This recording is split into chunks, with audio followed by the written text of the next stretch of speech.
Hey, what's up guys? It's Kyle Watts here. Today we are looking at the ZHIYUN WEEBILL-S. I've had this now for about a year and I've yet to do any kind of reviews on it. I just really wanted to get a lot of time behind this thing and just kind of see what it's capable of doing. Alright guys, so let's go check out this thing, how it works in person here. We're going to go hit up my buddy Josh's motocross track at his house and I'm going to run my butt off with this thing and see how well it works. And I know there's a hill on the side that we're going to probably try to go down a golf cart on. And I also going to bring my like 6-foot boom jib basically. We're going to try to fake some drone shots using this. So let's go check that out.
Oh man, I gotta say I've never ran so much in a single day in my life.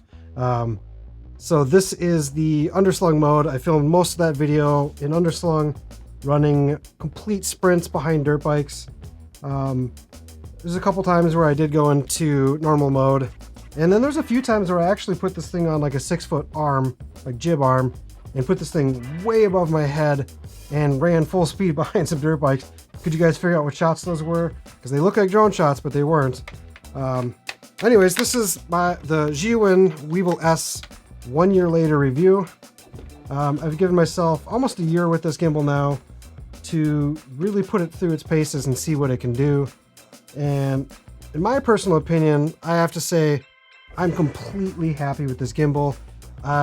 In no way, shape, or form am I looking at other gimbals anytime soon. This thing can hold a lot of weight, which is really sweet. Right now we're running the 18-105 lens on A6400. I was running the Rode VidMic mic on the side, which adds quite a bit of weight.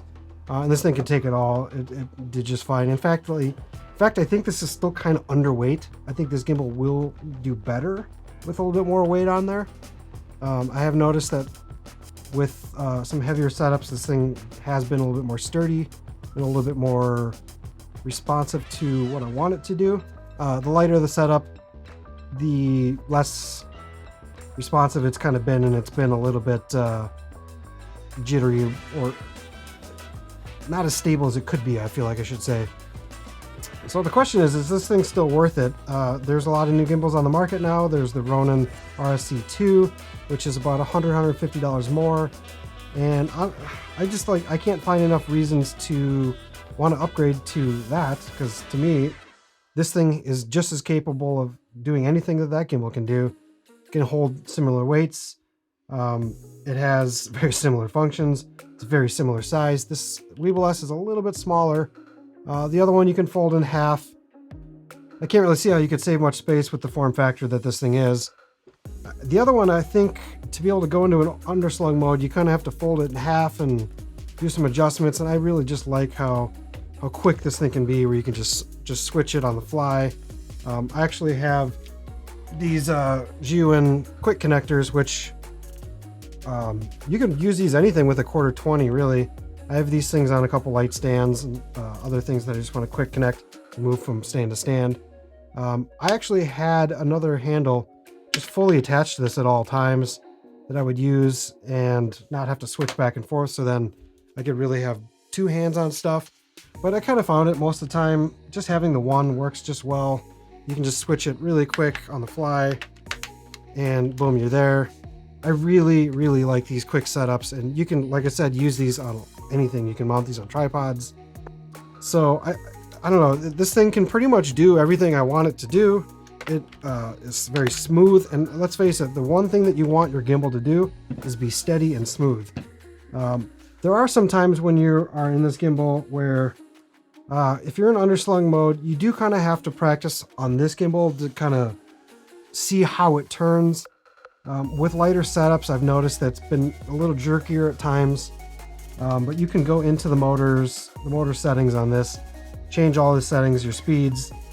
In fact, anytime you put a new camera on this thing, there is a mode on here that if you go down, you can switch it to auto tune, which will basically shake the thing, and it kind of figures out where all the weight is on the thing, and it'll try to put the best setup forward for the setup that you have on the camera. And sometimes I forget to do that, and I'll be using the camera, and I'll notice I can kind of hear the motors like making some noise, and I'm like, oh, I forgot to auto tune it. And then you just quick do that, it's done, it works just fine.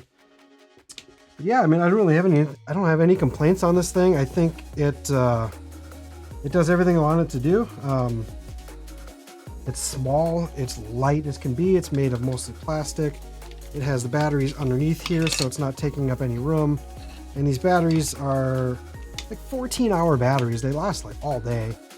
If you do have the connector cable set to the camera, if you have your camera set to power on USB, it will actually use these batteries to keep the batteries going on the gimbal, which can be good if you know how long these are going to last when your camera setup is like that. Otherwise, you might start realizing you're draining your battery on your gimbal. But I've had this whole shot that I spent all day doing the dirt bike and a few other B-roll things around, and I'm still at half battery.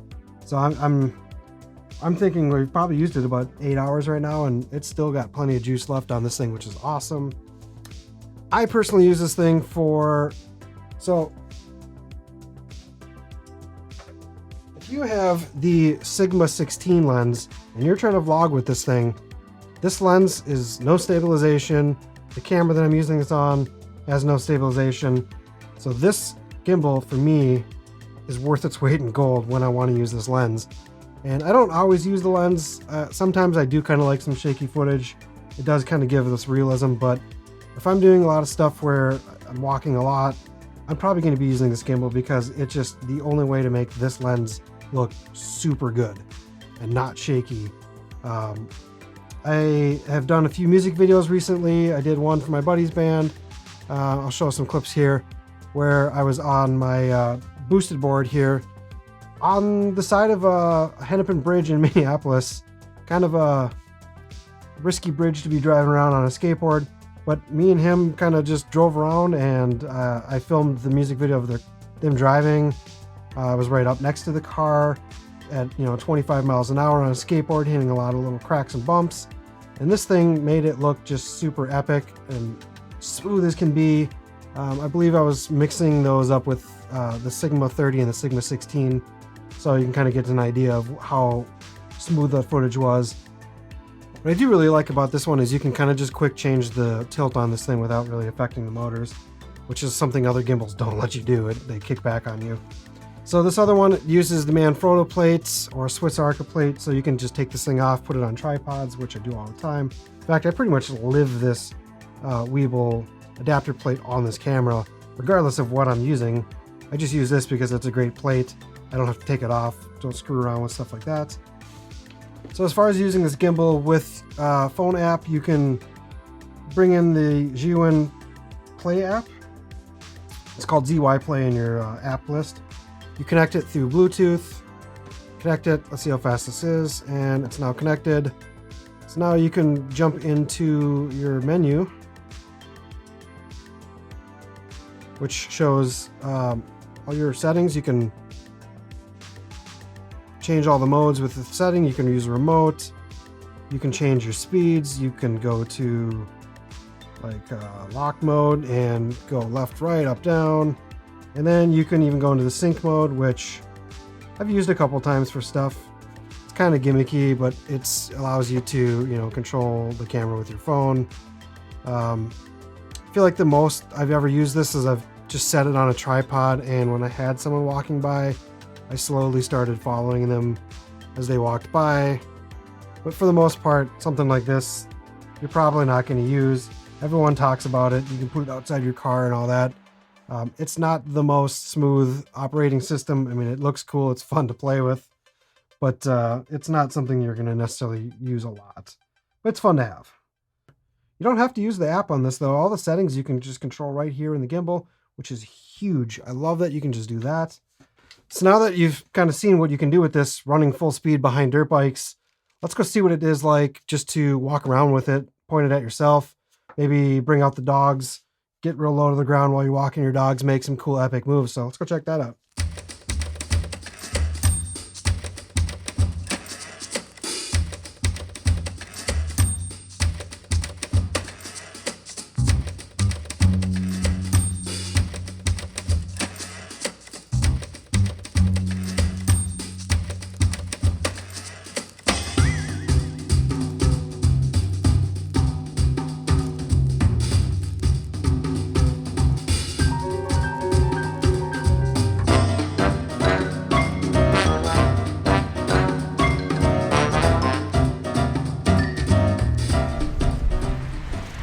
Okay, so that is what underslung looks like on this. On this setup right now, I'm actually using the A6400 with the 18-105 lens and the Rode Vid mic. All of this is balanced on the gimbal, having no issues whatsoever with weight. Like I said, this thing can take quite a bit of weight on it without it having any issues. And then we can, just with a quick release, go into normal mode. And I got no clearance with the screen. Everything still fits just fine.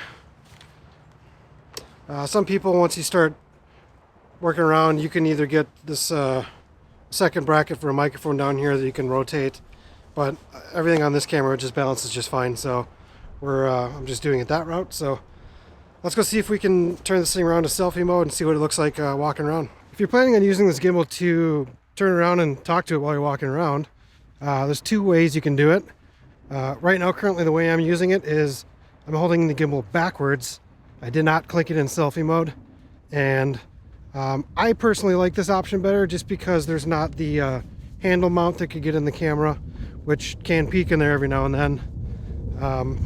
It's a little different because you are holding it backwards, so you're not likely to hit the controls, but also it's harder to hit the controls if you need to adjust. One of the cool things with this gimbal, though, is that while you're moving around, you can actually just tilt the camera and it'll stay there. It's not harming the motors. So if you need to reposition, you can always just move the camera itself instead of using the trigger, which is kind of a cool feature. So this is walking test. Walking at a pretty brisk rate here. Still pretty steady, I believe. I'm not extending out my arm too far. I'm just holding the gimbal normal. If I want to, I can actually hold it out further. If you do that, you're probably going to need to reposition your gimbal again, but this thing can have some stretch if you need it. Let's turn this thing into actual selfie mode. Okay, so this is selfie mode. It's not going to be much different. The only difference is this can come into the picture every now and then if you go too far. So, and obviously you can't have the rear handle on if you're in selfie mode. because it will get in the way of the lens for sure. So I don't know, personally I just kind of like leaving it in normal mode and then just turning the gimbal backwards. That's my easiest way. You don't have to screw with the buttons, the settings. You just kind of quick turn it and you're good.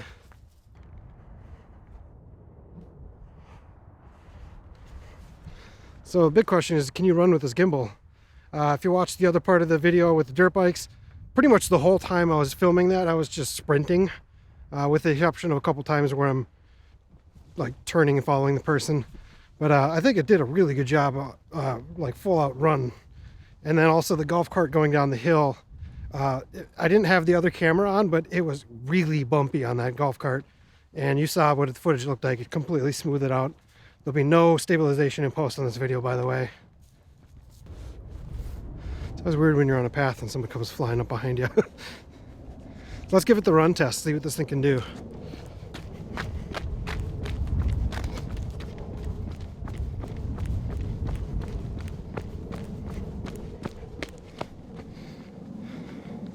Anybody else out of breath running now after 9 months inside of isolation? Yeah, but all in all, I think this thing is a beast of a gimbal. I think if you're running and gunning, you want the smallest gimbal possible. I like this thing. You can just fold it up, lock all the axes, take it right back out of your bag, and literally put your camera on it and it's ready to go. You don't have to rebalance anything. So that's like an incredibly good option for that. So if you're running anything like an A6000 series, A7 III, Canon M50, this is probably the gimbal I would go with. Just because it's small, it's light, it can handle quite a bit of weight. It does everything you want it to do. You don't really need all the extra stuff. So let's get this thing back in the studio. We'll go from there. Oh man, it got cold in Minnesota in a hurry. So we filmed the dirt bike stuff like 2 days ago, and now it's already snowing outside. So, so yeah, that's what the gimbal looks like when you're moving around. Hopefully that footage is going to look good. I had the sun behind me just blaring into the camera, so you might have some cool sun flares. But that's the Weebill-S. 1 year later, I'm perfectly happy with this thing. I see myself not doing any kind of upgrade for gimbals unless I'm going to get like a gimbal for the, you know, smaller RX100s or ZV-1. That's something I wouldn't mind having at some point. Not something that's necessary for me, but this thing does pretty much everything I want it to do. I personally have this one set up so that I'll be getting the speeds of the follows that I want. So yeah, this is pretty much going to be my go-to for quite a while. They're going to have to make a hell of a gimbal that's going to make me want to get rid of this and change something else. So, all right, you guys, so that is the ZHIYUN Weebill-S. If you have any questions, absolutely go down to those comments, leave me one. I will answer everything that I can. And any other setups you want to know about that this thing can hold, leave a question down there as well. Do you think this is the gimbal you guys would want? Is there something better out there that you think you would rather have? Go ahead and leave all that down in the comments too. So, and hey, while you're down there, please go hit that like button, subscribe to this channel, hit that bell for notifications so you don't miss out on any other future videos, gear reviews, tutorials, and a few more vlogs coming up in the future. So, you guys, we'll catch you on the next one. Later.